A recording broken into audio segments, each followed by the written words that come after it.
antes blasfemo, perseguidor e injuriador, mas fui recibido a misericordia porque lo hice por ignorancia en incredulidad. Pero la gracia de nuestro Señor fue más abundante con la fe y el amor que es en Cristo Jesús. Hermanos, entramos el viernes en la sección del versículo 12 al 17 que hemos titulado El testimonio del apóstol Pablo, y el día de hoy vamos a ver el versículo 13 y 14 que hablan acerca de Pablo habla acerca de su conversión y Pablo exalta la gracia de Cristo. Así que vamos a orar para que el Señor nos ayude. Oremos. Bendito Dios y Padre Celestial, en el nombre de Cristo estamos delante de tu santísima presencia y le damos gracias, Señor, porque usted nos ha dado vida, salud. Y le damos gracias, Señor, por nuestro Señor Jesucristo, que murió por nosotros y tomó nuestro lugar en la cruz. Y yo le ruego, Señor, que el Espíritu Santo sensibilice mi corazón y el corazón de mis hermanos, y el Espíritu Santo nos dé sabiduría, discernimiento, y que podamos interpretar y aplicar correctamente este pasaje. Yo le ruego, Señor, que quebrantes mi soberbia, mi orgullo, mi altivez, que nuestro corazón esté bajo los pies de Cristo, para que tu poder se perfeccione en nuestra debilidad. Yo le pido, Padre Santo, que nos consueles, que nos animes, que el Espíritu Santo esté con nosotros. Pero sobre todas las cosas, Padre, yo ruego que tu presencia nos acompañe y que tú estés aquí con nosotros y nos exhortes y nos animes. Guíanos, mi Dios. Somos tu pueblo, tú nos compraste con la sangre de Cristo y estamos en tus manos. En el nombre de Jesucristo, usted sea la gloria y la honra. Amén. Pueden sentarse, hermanos. El viernes, hermanos, miramos el versículo 12 y miramos que el apóstol Pablo, al mencionar el evangelio de Jesucristo en el versículo 11, como dice el versículo 11, según el glorioso evangelio del Dios bendito, el cual me ha sido encomendado. La mención del evangelio en el versículo 11 y al contemplar la grandeza del evangelio de Cristo al que el Pablo había sido encomendado, es lo que impulsa a Pablo a dar su testimonio en el versículo 12 al 17. Y vimos que lo primero que brotó del corazón del apóstol Pablo al mencionar, al pensar y a reflexionar en el evangelio de Cristo fue gratitud. Como dice el versículo 12, doy gracias. La palabra doy gracias se puede traducir agradecido estoy. Él no solamente daba gracias en un momento específico, sino que vivía en una constante actitud de gratitud, porque eso es lo que el verbo activo indica. Él estaba agradecido, él estaba siendo poseído por las gracias, por una gratitud que sentía hacia Jesucristo, quien lo había fortalecido. Después miramos que el apóstol Pablo da gracias por tres cosas específicas que miramos en el versículo 12. Da gracias porque Cristo lo fortaleció. Da gracias porque Cristo lo tuvo por fiel.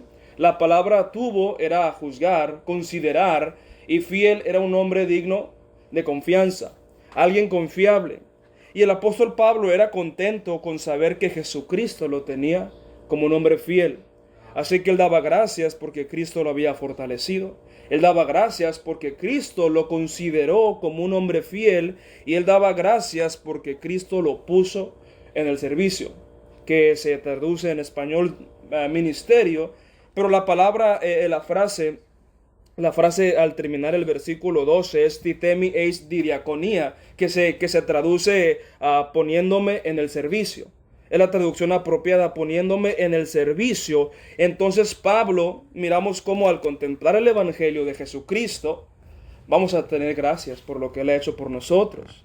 Y esas gracias nos impulsa a fortalecernos. Cristo nos fortalece para cumplir el llamado que Él tiene para nosotros en nuestra vida. Y una vez que Él nos tiene como dignos, como hombres fieles, como hombres dignos de confianza, nos coloca en un lugar de servicio. Cada cristiano ha sido puesto en el cuerpo de Jesucristo con un propósito en especial, con un propósito en específico. Algunos son maestros, predicadores, otros son ayudantes en algún área de la iglesia, Sin embargo, todos son puestos para servir. Y ahora entramos en el versículo 12. Pablo da testimonio de su conversión. En el versículo 12a, el apóstol habla de lo que él era antes. Y en el versículo 13b al 14, él exalta la gracia de Jesucristo. Al terminar el versículo 12 con la realización de que Cristo era quien lo había aprobado y considerado como un hombre fiel y por su voluntad lo había asignado para el servicio, empieza el versículo 13 humillándose a sí mismo y dando testimonio de su conversión. Eso proviene como resultado de la contemplación de la gloria del Evangelio del Dios bendito. La mente de Pablo está saturada de la gracia de Dios que había consumido y que había cambiado su ser. Como un gran pecador, Pablo necesitaba una gran gracia. Ahora empieza a dar su testimonio de su conversión para después exaltar la gracia de Cristo. Pablo ahora empieza a dar su testimonio y él se da cuenta que si él está allí en la posición como apóstol no era por sus méritos ni por sus fuerzas, sino por la voluntad y la elección soberana de Dios que lo había llamado para ese propósito. El pasaje empieza en el versículo 13 con la frase proteros eimi, que se traduce como habiendo sido. Esa frase se traduce habiendo sido o siendo antes. Sin duda se está refiriendo a algo que él era antes y que ya no vivía más. Él ya no era eso, era algo en el pasado. Esto que el apóstol está a punto de decir era algo que se había quedado atrás. Era algo que ya no existía más, que el apóstol ya no practicaba, pues Dios ya había cambiado su naturaleza por medio del acto de la regeneración. Antes de Pablo ser apóstol, tenía que ser salvo. Y solo la gracia de Dios podía salvar al primero de los pecadores, como él se refiere a sí mismo en el versículo 15. El apóstol nos dirá lo que él era antes, con el fin de reconocer su necesidad de salvación. Pero no quiero brincar a la siguiente parte del versículo sin antes mencionar que, como dice él esta frase, habiendo sido algo que él era antes, ya no era más. Todo creyente que realmente ha nacido de nuevo, ya no está bajo pecado. Toda persona que ha sido regenerada, que ha sido libertada del poder del pecado y que ahora es esclavo de Dios, ya no es esclavo del pecado. Ya no puede vivir en pecado, ya no puede practicar el pecado porque ahora ha recibido una nueva naturaleza. Muchas personas alardean y hablan de haber sido salvos cuando aún practican y viven en los pecados pasados. O aún se exaltan a sí mismos por lo malo que eran en el mundo, por lo avariciosos o alcohólicos que eran.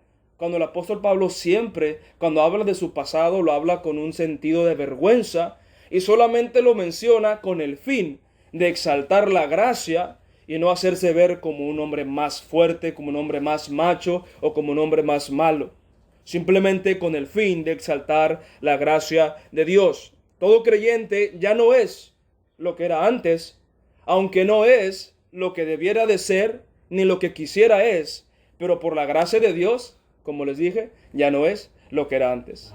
Ninguno de nosotros que profesamos la fe somos lo que éramos antes, hijos de ira, bajo las garras del diablo, esclavizados bajo el príncipe de la potestad del aire, muertos en delitos y pecados. Ahora somos hijos de luz. La primera descripción que Pablo da de sí mismo antes de su conversión es que era un blasfemo, habiendo yo sido antes blasfemo. Esta palabra viene del vocablo griego blasfemos. Es literalmente la misma palabra, que es una conjugación de la raíz blasfemia. Y se hace referencia a un discurso abusivo, burlas personales o blasfemias. En el Nuevo Testamento, una blasfemia es una violación al poder y la majestad de Dios. Puede ser directamente contra Dios, su nombre o su palabra. El apóstol se considera a sí mismo como un hombre cuyo discurso era abusivo, cuyas palabras eran burlas personales hacia los demás u ofensivas.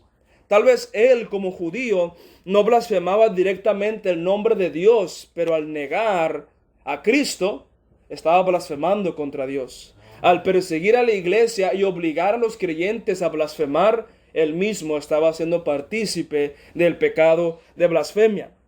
Después usa la palabra perseguidor.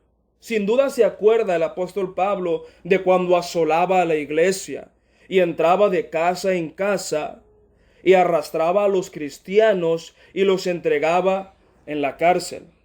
Desde el principio de la iglesia, Pablo se había dedicado a perseguir todo el que confesara el nombre de Jesucristo.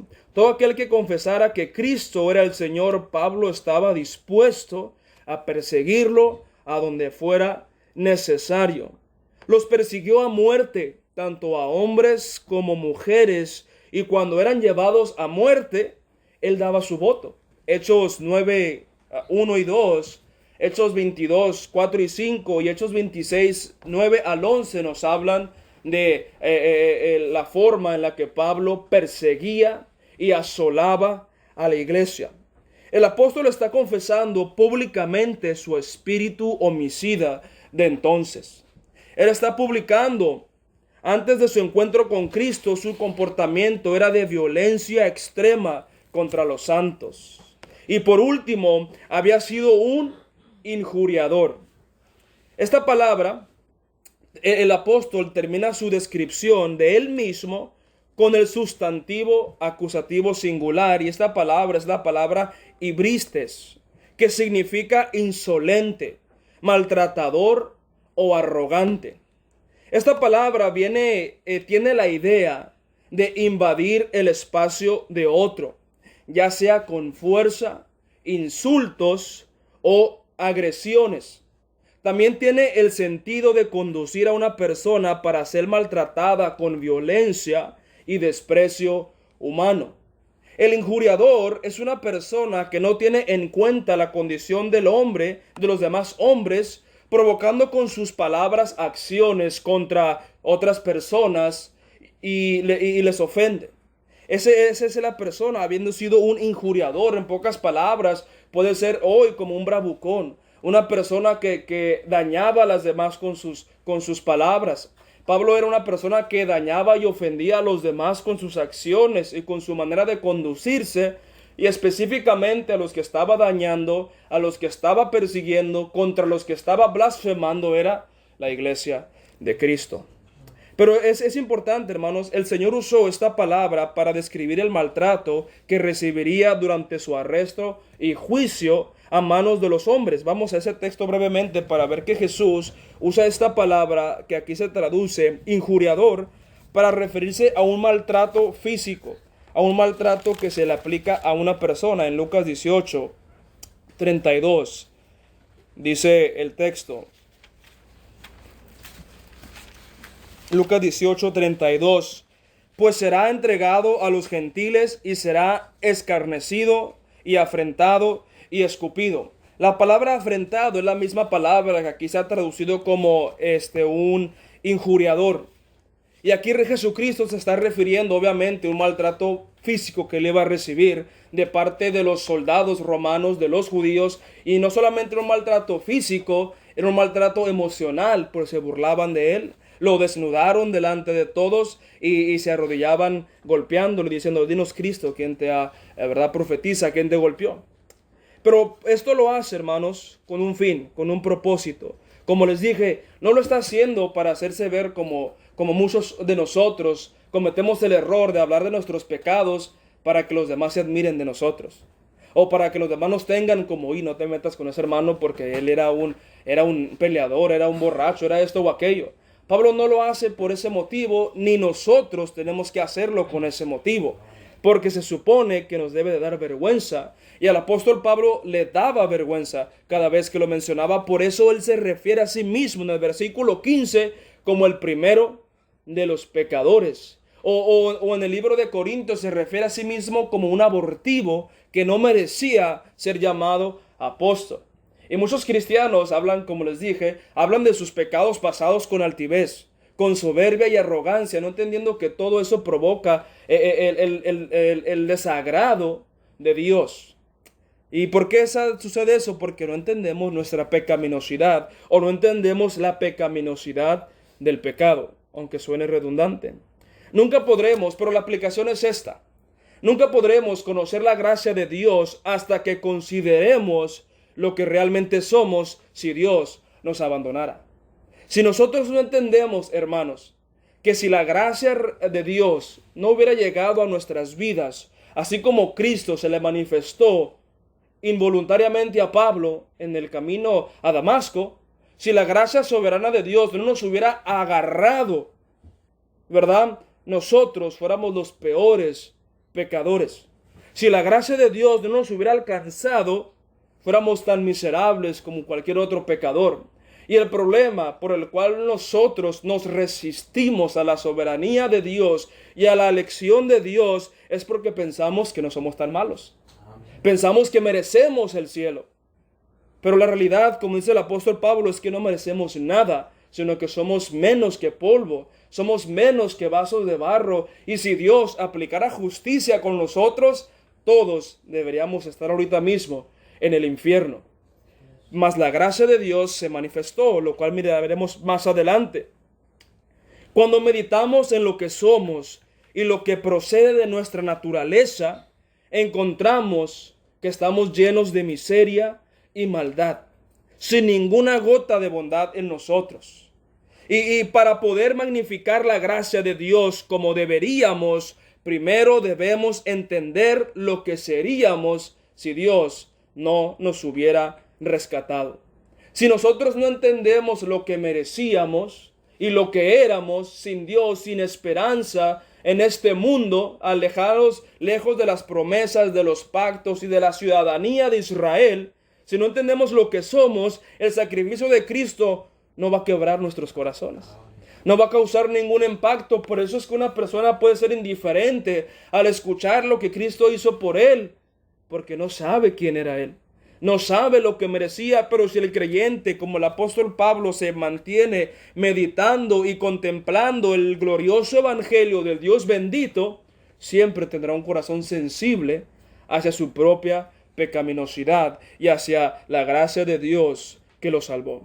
Pablo no es como los hipócritas que pretenden cubrir sus pecados o esconder sus faltas, sino al contrario, confiesa totalmente su maldad y la miseria de su estado natural sin la gracia de Dios sobre él. Hermanos, ¿cuántos de nosotros no somos capaces de confesar nuestros pecados y reconocer nuestra miseria estando sin Cristo? Esto, ¿saben por qué es? ¿Por qué no reconocemos nuestra miseria? Esto es por la arrogancia que hay en el corazón. Esto es por el mal concepto que tenemos de la naturaleza humana, que la psicología y este mundo ha querido meter en nuestra mente. Eso es que nosotros somos buenos por naturaleza y la culpa la tienen los demás. Tu padre, tu madre, la sociedad que te está haciendo daño. Entonces tú ya no eres culpable de tu pecado, simplemente eres una víctima de la sociedad. El pecador ya no es un pecador, solamente está enfermo. Pero la Escritura nos hace claramente que nosotros somos pecadores. Y solamente al contemplar nuestra pecaminosidad es como gozaremos y disfrutaremos de la gracia de Cristo. Nunca podremos saborear la dulce gracia de Dios hasta que no probemos lo amargo que es el pecado. Y hermanos, si no confesamos nuestras faltas y transgresiones, no podremos adorar a Dios como se merece, ni seremos agradecidos por su misericordia. ¿Por qué el creyente entra a un estado de indiferencia? ¿Por qué el creyente o el que profesa ser creyente entra a un estado de indiferencia, de neutralidad o como le llaman hoy en día frialdad espiritual? ¿Por qué? Porque piensa que ya está bien. Piensa que ya hizo lo que tenía que hacer. Ya no ocupa orar, ya no ocupa leer su Biblia, ya no ocupa meditar en el Evangelio de Cristo. ¿Y qué sucede? No es agradecido. No se considera a sí mismo como lo que es un débil pecador, digno del infierno y de la ira de Dios. Y para que nosotros podamos servir a Dios, tenemos que reconocer y humillar nuestro orgullo. Para que nuestras alabanzas sean gratas a Dios, para que nuestro servicio sea grato a Dios, debemos de ir con un corazón humilde. Como Él dice que Dios resiste a los soberbios, pero da gracia a los humildes. Y cuando el creyente realmente contempla y se duele de su propia miseria, encuentra gozo y encuentra un refugio eterno en los brazos de su Señor. Pero mientras no te consideres como lo que eres en verdad, somos pecadores miserables, seremos indiferentes a los afectos cariñosos de nuestro amado. Ahora, Pablo da testimonio de su conversión. Recuerden, eso era antes. Habiendo sido, ya no era más un blasfemo, ya no era más un perseguidor, ya no era más un injuriador. Y usted y yo ya no tenemos que ser más blasfemos, ya no tenemos que ser más adictos, ya no tenemos que ser más chismosos, ya no tenemos que ser los mismos que éramos antes si la gracia realmente nos ha alcanzado. Porque hemos sido renovados, ¿verdad? Renovamos nuestra mente con las Escrituras, según Romanos 12, 1 y 2. Y hemos sido regenerados. Pero ahora entramos a la siguiente sección del versículo, en el versículo 13b y 14, que es ahora, al contemplar su miseria, Pablo exalta la misericordia y la gracia de Dios. Versículos 13b y 14. Mas fui recibido a misericordia porque lo hice por ignorancia en incredulidad. Pero la gracia de nuestro Señor fue más abundante con la fe y el amor que es en Cristo Jesús. A pesar de lo oscuro de su pasado en el judaísmo, Pablo entiende, a pesar de que lo oscuro de su pasado en el judaísmo y sus claros pecados contra Jesucristo y su iglesia, expresa, mas fui recibido a misericordia. La expresión en el texto griego del verbo es el verbo eleo. Significa ser misericordioso o mostrar misericordia hacia. Que en voz pasiva sería más o menos fui objeto de misericordia. Es decir, a pesar de todo, la misericordia de Dios me alcanzó para salvación. El versículo se puede traducir, ¿verdad? Habiendo yo sido antes blasfemo, perseguidor e injuriador, fui recibido a misericordia, y se puede traducir que la misericordia lo alcanzó. Fui alcanzado por la misericordia. Fui alcanzado por la misericordia. Y hermanos, miramos ahora, como dijo Pablo en Romanos, donde abundó el pecado, sobreabundó la gracia. Es lo que dice el apóstol Pablo en Romanos. ¿Y qué más dice en el libro de Romanos? Mas Dios muestra su amor para con nosotros en que, siendo aún pecadores, Cristo murió por nosotros.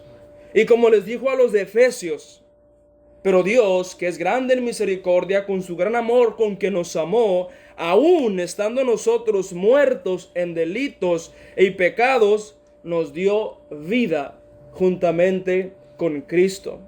Quien no merecía ser tratado con misericordia, fue recibido a misericordia, no porque Él la mereciera, sino por la gracia soberana de Dios. Como dice el texto y como el apóstol entiende, y aquí es donde nunca, como les digo, nunca vamos a poder contemplar la gloria del evangelio de Cristo si no hemos entendido que somos pecadores. Si no nos sumergimos en la realidad de que estamos muertos. ¿Qué hace un cadáver? Nada. ¿Qué puede sentir un cadáver? Nada. ¿Qué facultad de reacción tiene un cadáver? Ninguna. Hasta que la gracia de Dios le da vida juntamente con Cristo, es cuando sus ojos son abiertos y la gloria del evangelio de Cristo le es manifestada y viene deseosamente a Jesús. No porque Él la haya provocado en Él mismo, sino porque Dios, con su gran amor con que nos amó, nos dio vida. No depende de nosotros, sino de Dios, de la gracia de Dios. Después, dice que lo hizo por ignorancia en incredulidad. Es importante, aquí vamos a hacer un pequeño paréntesis antes de entrar al versículo 14, porque esto es importante. Es importante lo cual él menciona porque lo hice en ignorancia, en incredulidad. Lo hice por ignorancia, en incredulidad. Como les dije, es importante porque aunque la misericordia de Dios es abundante, pues como dice el salmista, Jehová es tardo para la ira y grande en misericordia. Cuando un hombre peca con absoluto conocimiento y conciencia de su pecado después de conocer la verdad o ser expuesto a ella, es un caso más severo de rebeldía. Cuando un hombre, escucha hermano, peca después de haber sido expuesto a la verdad, después de conocer la verdad, es un caso más severo de rebeldía. No es que Pablo se esté excusando sus acciones por causa de su ignorancia, sino que da a conocer que todo lo que había hecho fue como un incrédulo perdido. Todo lo que él era antes lo hizo como un incrédulo. Ya no lo hizo como creyente. Porque recuerden el libro en el Pentateuco, cuando se hacen los sacrificios, ¿verdad? Por ignorancia y por hierro. Las personas que pecaban contra Jehová por ignorancia tenían perdón, podían ofrecer un sacrificio. Pero dice el texto que la persona que pecaba con un corazón endurecido contra Dios, no había sacrificio para él. Iba a ser cortado del pueblo. Y esa misma exhortación da el escritor de Hebreos cuando dice que es imposible que los que han gustado de la gracia y de los dones del Espíritu y vuelvan a caer otra vez, ya no hay más sacrificio por el pecado. O sea, que una persona que ha sido expuesta al Evangelio y regresa a su mismo pecado, como la puerca lavada al cieno o el perro a su vómito, su pecado es más severo. Su sentencia es aún peor, porque conociendo la verdad, como dice el apóstol Pedro, habiendo conocido el camino, se apartaron, y mejor les hubiera sido no haber conocido el santo mandamiento, que habiéndolo conocido, apartándose de él. El apóstol por eso dice, pero esto lo hice en ignorancia, en incredulidad. Estas cosas las hice cuando aún era hijo del diablo, cuando aún estaba muerto en mis delitos y pecados. Esto lo hice cuando aún estaba lejos de Cristo. Las personas que han escuchado el Evangelio, que han servido a la iglesia o son ministros, no tienen excusa de ser ignorantes con respecto a la verdad. Así que si ellos llegan a desviarse del camino, como dice el escritor de Hebreos, como ya les dije, no hay, la realidad es más triste y tenebrosa como la de los apóstatas que conocieron la verdad y confesaron la verdad y se volvieron atrás. Y esto es una exhortación para cada uno de nosotros que ya hemos sido expuestos a la luz del Evangelio. No volvemos atrás. No practiquemos los pecados de antes, porque si después de conocer la verdad nos regresamos al mundo, puede ser que Dios endurezca el corazón y nos entregue a una mente reprobada. Y cuando Dios entrega a alguien a una mente reprobada, nadie ni nada lo puede cambiar. Solamente Dios, cuando lo llame a cuentas. Así que eso sí, por eso es importante mencionar esa frase, que el apóstol lo hizo por ignorancia. Lo hizo estando en ignorancia, hermanos. Y como les digo, solamente la gracia de Dios llegará a ser dulce a nuestro paladar cuando realmente veamos lo asqueroso y grotesco de nuestro pecado. Solamente las perlas brillarán cuando las ponen en su moldura, y la moldura usualmente ¿cómo es? Es negro absoluto, para que el brillo y los colores del diamante sobresalgan. Y para que la gloria del Evangelio de Cristo pueda relucir, tenemos que ponerla en lo oscuro y lo negro de nuestro pecado. Y cuando nos encontramos en eso, hermanos, y aquellos que realmente han sido movidos por el Evangelio van a entender conmigo que cuando contemplamos lo que somos por naturaleza, Cuando contemplamos lo que éramos y lo que Cristo ha hecho por nosotros, no podemos venir indiferentemente al servicio. No podemos cantar con indiferencia y no podemos practicar los mismos pecados de antes.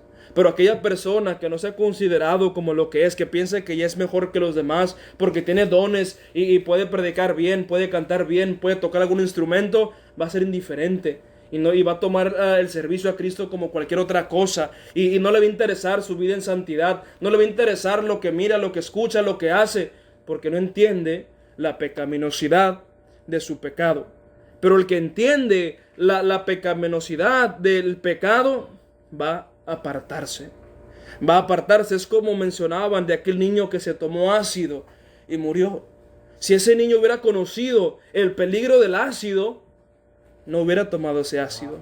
Pero la ignorancia del niño lo llevó a tomarse ese ácido que fue su destrucción. Y la ignorancia del creyente hacia el pecado lo lleva a pecar para su propia destrucción espiritual, para su propia pérdida de recompensas. Y el incrédulo, entre más se involucra en el pecado, se cauteriza su conciencia, pierde sensibilidad y puede ser entregado a una mente reprobada. En el versículo 14 encontramos un gran pero. En el versículo 14 encontramos un gran pero que nos llena de gozo y confianza a los creyentes, el cual es: pero la gracia de nuestro Señor fue más abundante. Eso es un gran pero, hermanos, y hay que dar gracias por ese pero que se encuentra ahí. Esa frase se traduce literalmente como: superabundante fue la gracia de nuestro Señor. Esa frase, pero la gracia de nuestro Señor fue más abundante, literalmente se traduce: pero superabundante fue la gracia del Señor. Superabundante fue la gracia de nuestro Señor. La frase que se encuentra en el principio del versículo 14, que dice fue más abundante, aunque en nuestro castellano son 3 palabras, es una palabra compuesta en el vocablo griego. Es solamente una palabra compuesta en el vocablo griego, y esa palabra es hiperpleonazo. Este es un verbo activo, indicativo, y la raíz de esta palabra es pleonazo, que significa hacer más, incrementar o abundar. Se intensifica la idea de pleonazo con la preposición huper, para así darnos luz de la medida de la superabundante gracia de Dios que sobrepasa el pecado de sus elegidos. Esta palabra hiperpleonazo nos está dando a entender que la gracia de Dios es superabundante, que sobrepasa nuestro pecado. Como dijo el apóstol Pablo, les vuelvo a repetir: donde abundó el pecado, sobreabundó la gracia. Hiperpleonazo, superabundó la gracia. Y como dice un canto: mis faltas son muchas, su gracia es mayor. Amén. Entonces nosotros somos grandes pecadores, pero tenemos un gran Salvador. Amén. Aún más grande que nuestras culpas y aún más grandes que nuestro pecado, porque cada gota derramada por Cristo en la cruz no fue en balde. Cada gota derramada por Cristo en la cruz cumplirá el propósito, el cual es redimir a sus santos. Como Él dijo en la cruz: tetelestai, o sea, consumado es. Los santos de Dios, el pueblo de Dios, sus pecados han sido borrados, presentes, pasados y futuros. Aunque ellos se encontraban muertos en su propia pudredumbre de su pecado, el Salvador se aventó por ellos, porque ellos mismos no podían agarrar el salvavidas. Estaban muertos. No podían tomar la medicina. Estaban muertos. Cristo fue quien se hizo pecado. Por nosotros se hizo pecado. Como dice el texto: al que no conoció pecado, por nosotros lo hizo pecado, para que fuésemos hechos justicia de Dios en él. Amén. Sin duda, hermanos, los pecados cometidos por Pablo y todo creyente son horrendos y grandes. no podemos minimizar el pecado por causa de la grandeza de la gracia. Como dice, perseveraremos en el pecado para que la gracia abunde en ninguna manera. Pues los que hemos sido, ¿verdad?, regenerados, los que hemos sido ahora salvos, ¿cómo practicaremos en la maldad? Dice Pablo en Romanos capítulo 6.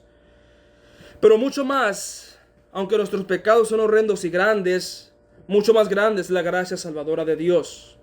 La expresión la gracia, como dice el versículo 14, pero la gracia define y delimita la única gracia. El apóstol puso un artículo definitivo antes de gracia. No dice una de las gracias, sino la gracia. Es decir, la única gracia capaz de limpiar al pecador. La única gracia capaz de perdonar los pecados que se revela por medio del otro artículo definitivo, el único evangelio glorioso de nuestro Dios bendito. Solamente hay un evangelio y solamente hay una gracia. No hay muchas gracias. La expresión, como les dije, delimita la única gracia, la que salva a todo aquel que cree. La gracia que salva a todo aquel que cree. Como dice el versículo, que el que cree, ¿verdad?, no será condenado. Ya no es condenado. Pero el que no cree ya ha sido condenado porque la ira de Dios está sobre él.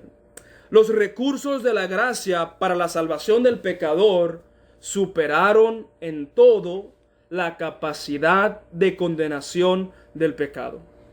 La fuerza que el pecado y el diablo tenían para llevarnos al infierno fueron quebrantadas y fueron vencidas por la fuerza de la gracia irresistible de Dios al llamarnos al corazón y traernos a los pies de Jesucristo.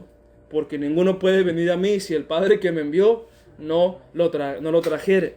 Entonces la gracia de Dios fue aún más grande que nuestra rebeldía. La gracia de Dios fue aún más grande que el impulso de Saulo para matar a cristianos. La gracia de Dios fue aún más fuerte que el celo religioso de Pablo. Y la gracia de Dios no le pidió permiso a Pablo para obrar en su vida. Pablo no iba a Damasco con la intención de ser salvo. Pablo iba a Damasco con la intención de seguir matando cristianos. Dios no le tuvo que pedir permiso. Y hay que darle gracias a Dios porque si nos hubiera pedido permiso, nadie le hubiera dicho que sí. Todos dicen, no quiero, porque nuestro corazón es de continuo solamente al mal. Y hay que darle gracias, que es lo que está haciendo el apóstol Pablo. Él da gracias porque a pesar de que él era una persona de todas las personas que no merecían ser salvas, él se considera la primera. Pero a pesar de ser una persona indigna, imagínense, usted una persona que empezara a matar cristianos, todos lo iban a catalogar como una persona insalvable, que ya se merece el infierno. Pero ese era Pablo. ¿Y qué hizo Dios? Le dijo a Ananías, ve, porque instrumento escogido me es este para padecer por mi causa delante de muchos. La gracia de Dios es libre, es eficaz. La gracia de Dios es mayor que nuestros pecados. Hermanos, como les dije, es más grande que nuestro pecado. Fue mucho mayor la salvación de la gracia de Dios en Cristo Jesús. La gracia que Dios nos ha dado, escuche, es tan abundante, como dice el texto, superabundante, que no viene sola, sino viene con amor y fe.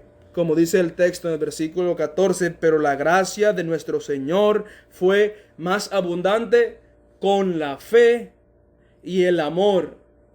La gracia es tan grande que no viene sola, hermanos. Dios es tan rico en misericordia que no nos manda la gracia sola. La gracia soberana de Dios nos da la fe para creer, porque dice Efesios 2 que por gracia sois salvos por medio de la fe. Pero la gente no pone atención en esto que dice, y esto no es de vosotros. La fe que necesitamos para creer no es de nosotros, sino es un don de Dios. Es un regalo de Dios. Así que, hermanos, la gracia viene con fe y viene con amor. Hermanos, la gracia nos da la fe para creer y recibir el evangelio, de modo que si alguno se gloría, gloríese en el Señor Jesucristo, dijo Pablo. ¿Dónde pues está la jactancia? Dice Romanos capítulo 3, queda excluida. ¿Por cuál ley? ¿La de las obras? No, por la de la gracia. Por la ley de la gracia. También, hermanos, la gracia nos da la fe para creer y nos da el amor por medio de un nuevo corazón para servir a aquel que nos compró. Es imposible un cristiano que no desee amar a Cristo. Es imposible un creyente que no ame a Cristo. Es imposible un creyente que no sirva a Cristo por medio de servir a una iglesia local. Y como les digo, ya hemos dicho antes, es imposible un cristiano, un salvo pero no convertido. No existe esa mentira, hermanos. Y no existe un cristiano carnal que, aunque ha profesado una fe, practica constantemente el pecado y el pecado y el pecado. Porque si hemos recibido la gracia para creer, también hemos recibido la gracia para ser santificados. Como dice el apóstol en Romanos capítulo 8. Los que son hijos de Dios son guiados por el Espíritu de Dios. Por último, observamos la fuente de la gracia que es en Cristo Jesús. Vamos a leer el versículo 14 para entrar en contexto. Pero la gracia de nuestro Señor fue más abundante con la fe y amor que es en Cristo Jesús.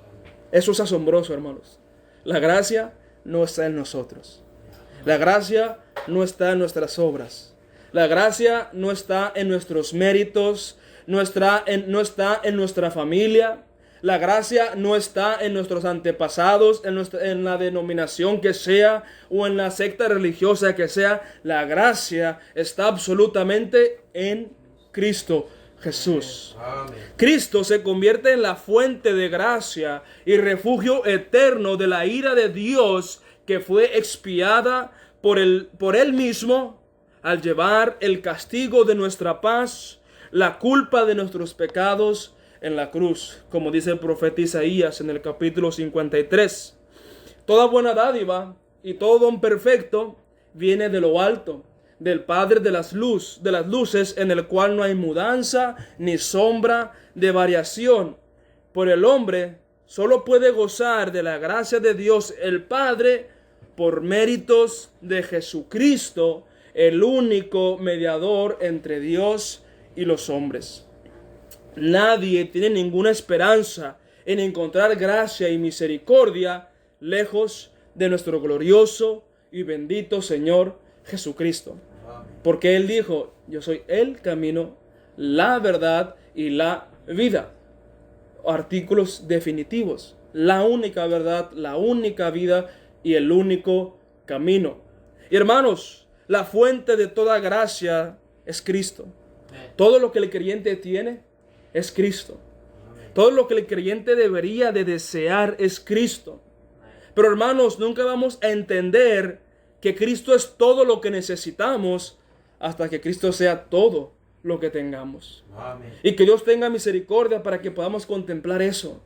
Y que Dios tenga que hacer lo necesario para que Cristo sea todo lo que tengamos. Amén. Que sea nuestro todo en todo. Si Él tiene que quebrar nuestra soberbia, si tiene que humillarnos, si tiene que hacernos como Cristo, varón de dolores, experimentado en quebrantos, con tal de que contemplemos la hermosura de Cristo y con tal de que veamos la gracia de Dios solamente revelada en los méritos de Jesucristo, el Verbo hecho carne, el Hijo lleno de gracia y de verdad, que Dios haga lo que sea necesario para que contemplemos la gloria de Cristo, para que seamos saciados de Cristo y nuestro corazón pueda gritar: dame a Cristo. Amén. Que deseemos a Cristo.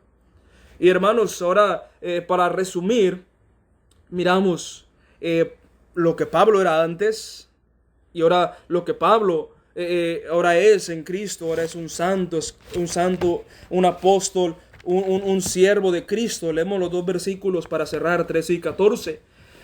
Habiendo yo sido antes blasfemo, perseguidor e injuriador, mas fui recibido a misericordia porque lo hice por ignorancia en incredulidad, pero la gracia de Dios, de nuestro Señor, fue más abundante con la fe y el amor que es en Cristo Jesús. Hermanos, demos gracias a Dios por esa misericordia y la gracia que fue súper abundante para con nosotros. Oremos y que el Señor nos ayude. Bendito Dios y Padre Celestial, en el nombre de Jesucristo, le doy gracias porque usted ha sido bueno, misericordioso y bondadoso. Yo le doy gracias, Padre Celestial, porque nosotros no somos nada, Señor, ni nadie, y no merecemos ninguna de tus misericordias.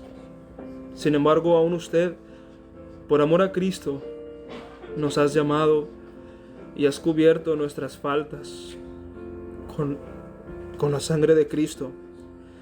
Has expiado, Señor, nuestras maldades, y le damos gracias porque usted es quien nos ha fortalecido, usted es quien nos ha puesto a prueba, y usted es quien nos coloca para el servicio.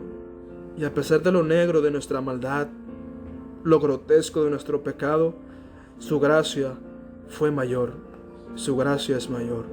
Que mis hermanos sean movidos por esta realidad y que el Espíritu Santo quebrante nuestra soberbia, que amemos a Cristo, que busquemos más de Él y le sirvamos con un corazón dispuesto. Quebrántanos si es necesario, Señor, y obra en los corazones. A usted sea la honra y la gloria en el nombre de Jesús. Amén. Bueno.